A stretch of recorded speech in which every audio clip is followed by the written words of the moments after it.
Ապրիլի 29-ին Արամ Խաչատրյան համերգասրահում կհնչի Գաբրիել Ֆորեի հանրահայտ ռեքվիեմը։ Ֆրանկոֆոնիայի օրերի փակման համերգը նվիրված է ֆրանսիացի կոմպոզիտորի 180-ամյակին։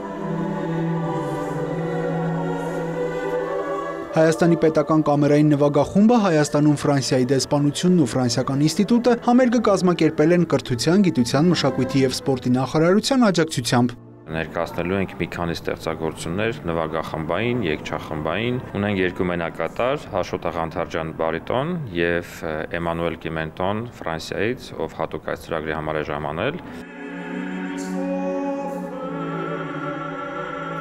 Համերգը կղեկավարի գերմանացի դիրիժոր Ֆիլիպ Ամելունգը, սա նրա երկրորդ այցն է Հայաստան, տպավորված է ոչ միայն երկրով, այլև հայ երաժիշտների նորարար մոտեցումներով։ Տպավորված եմ հայ երաժիշտների ուրույն ձեռագրով, նվագախումբն ու երգչախմբերը լավագույն են զգում այս ստեղծագործությունը, նույնիսկ լռությունն ու մի նոտայից մյուսին անցնելն այնքան գեղեցիկ են, ինչը երևի թե կապված է հայերի հոգևոր երաժշտության խոր իմացության հետ։ Իտալական արմատներով ֆրանսիացի երգչուհին համերգի մենակատարներից է, ասում է ուրախ է գտնվել և երգել հայ մեծանուն շանսոնիե Շարլ Ազնավուրի հայրենիքում։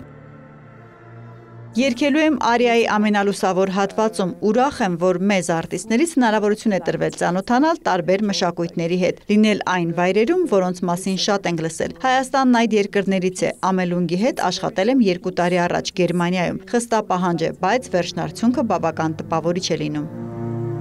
Ֆրանկոֆոնիայի օրերի շրջանակում սա կամերային երաժշտության ազգային կենտրոնի նախաձեռնությամբ արդեն 3-րդ համերգն է, նախորդներն անցկացվել են Երևանում և Գյումրիում։